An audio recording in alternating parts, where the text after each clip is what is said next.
करना चाहूंगा। जो हरियाणा की जो सामान्य ज्ञान है उसके अगर उनको कहा जाए गुरु, क्योंकि हरियाणा अगर लाइव क्लासेस की बात करें जीके बाई प्रदीप सर, अगर हरियाणा के अंदर जीके को लाइव क्लास पढ़ाना शुरू किया या हमारे जैसे युवाओं ने जीके को रिवाइज करना शुरू किया तो शुरुआत उन्हीं से होती है। तो एक बार जीके बाई प्रदीप सर का जोरदार तालियों से अभिनंदन। मैं निवेदन करूंगा कि और अपना अनुभव साझा करें।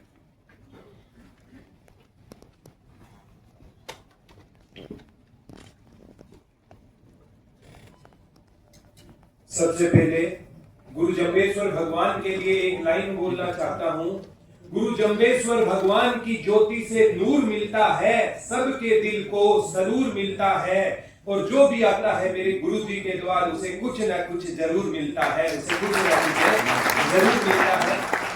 और यहाँ पर मैं नमन करता हूँ माँ अमृता देवी बिश्नोई को, और मैं नमन करता हूँ हमारे कुलपति महोदय नरसिंह जी बिश्नोई। उनके अथक प्रयासों से अभी माँ अमृता देवी का जो हमारे यहाँ स्टेच्यू स्थापित हुआ है, कुलपति महोदय के लिए जोरदार तालियों के साथ स्वागत करेंगे।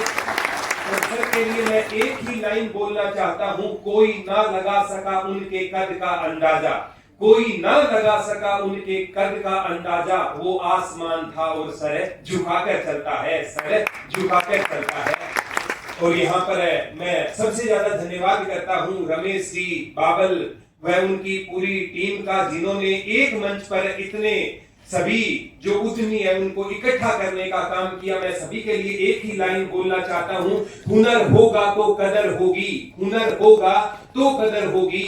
यूं एड़ियां उठाने से किरदार बड़े नहीं होते, यूं एड़ियां उठाने से किरदार बड़े नहीं होते।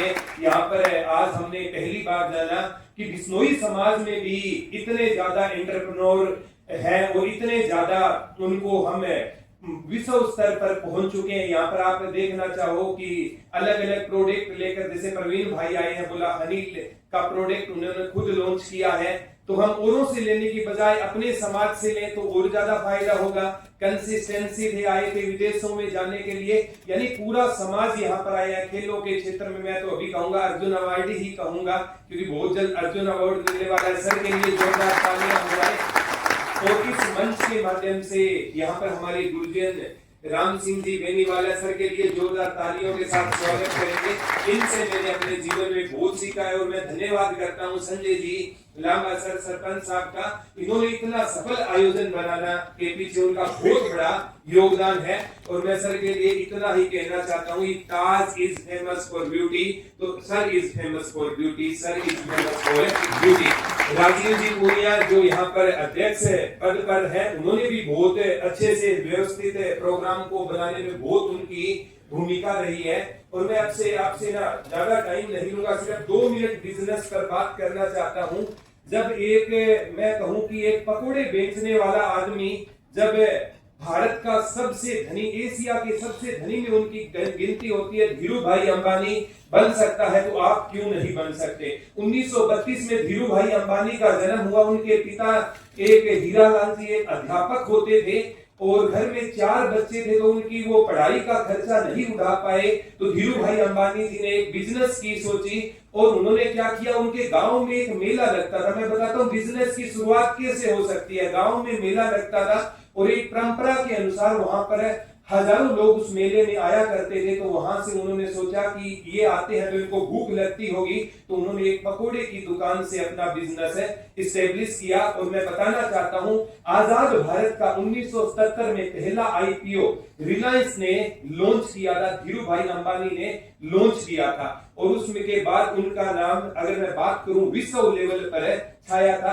परेशानियां आएगी, देखो घर में ना एक इंसान को तो बलिदान देना होगा। आज मुकेश अंबानी अनिल अंबानी जी को विरासत मिली है, लेकिन वो योगदान संघर्ष किसका था, धीरू भाई अंबानी का। तो जीवन में हमें एक इंसान को संघर्ष करना होगा ताकि हमारी आने वाली पीढ़ियां उसका लाभ उठा सके। जैसे प्रवीण जी धारनिया सवरेलिए, प्रवीण जी धारनिया ने बहुत संघर्ष किया इस वट वृक्ष को लगाने के लिए, और मैं उनके लिए एक लाइन बोलना चाहता हूं और प्रवीण जी धारनिया को डेडिकेट करना चाहता हूं। एक ही दिन में कैसे पढ़ लोगे मुझे, एक ही दिन में कैसे पढ़ लोगे मुझे, मैंने खुद को लिखने में कई साल गंवाए हैं, मैंने खुद को लिखने में कई साल गंवाए हैं। और मैं नमन करता हूं हमारे जो बिश्नोई रतन है चौधरी भजन लाल जी को। आपने देखा होगा हरियाणा में जितनी भी यूनिवर्सिटियां हैं वो किसी लीडर के नाम पर रही होगी, एकमात्र ऐसे सीएम थे जिन्होंने अपने गुरु के नाम पर यूनिवर्सिटी की नींव रखी। चौधरी भजन लाल जी को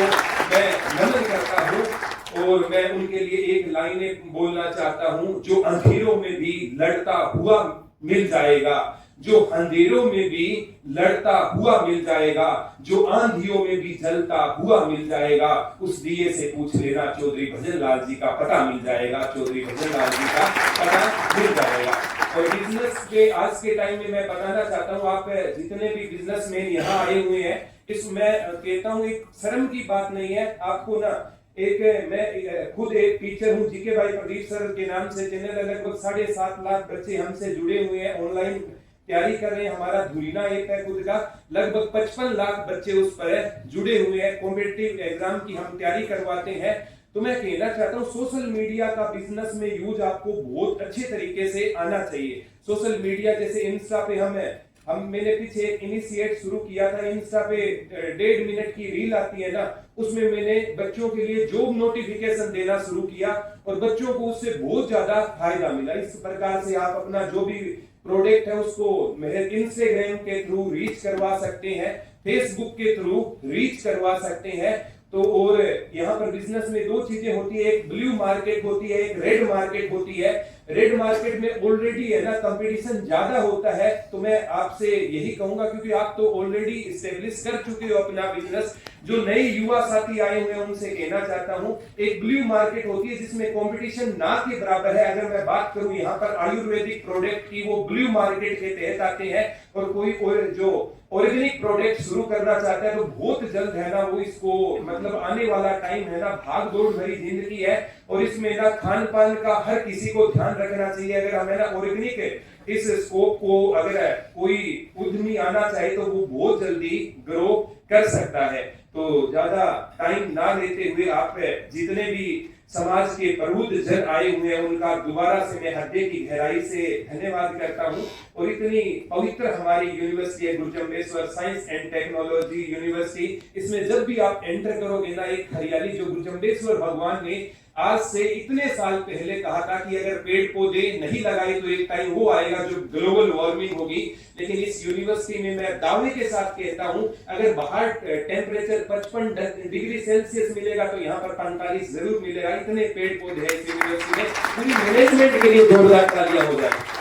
और अंत में सभी जो यहाँ पर हमारी माताएं बहनें भी कुछ हमें दिखाई दे रही है, इनका समाज में बड़ा योगदान होता है। और मैं हमेशा बेटी के लिए एक लाइन बोलना चाहता हूँ, मेरी हर उंगली उस उंगली से जलती है, मेरी हर उंगली उस उंगली से जलती है, जिस उंगली को पकड़कर मेरी बेटी चलती है, जिस उंगली को पकड़कर मेरी बेटी चलती है। तो सभी को जय हिंद, जय भारत। और दोबारा माननीय वीसी सर का मैं धन्यवाद करना चाहता हूँ। वहां पर नरेंद्र मोदी जी का समिट वहां पर चल रहा था, अपने व्यस्त कार्यक्रम को छोड़कर यहाँ पर आए हैं। दिल की गहराइयों से सर आपका बहुत बहुत धन्यवाद। और इस आयोजन को जिसने भी सफल बनाया, एक छोटे से तिनके भर का योगदान दिया है, उसको भी मैं नमन करता हूँ। एक इतिहासकार ने कहा था, जिसने तिनका भर भी दिया है साथ मेरा, एक दिन ऐसा आएगा उसको मैं दरिया लौटा दूंगा, उसको मैं दरिया लौटा दूंगा। तो आने वाले 17, 18, 19 को जो जोधपुर में समिट है, मैं आपसे आग्रह करना चाहता हूँ उसका जरूर आप हिस्सा बनिए। जय हिंद, जय भारत।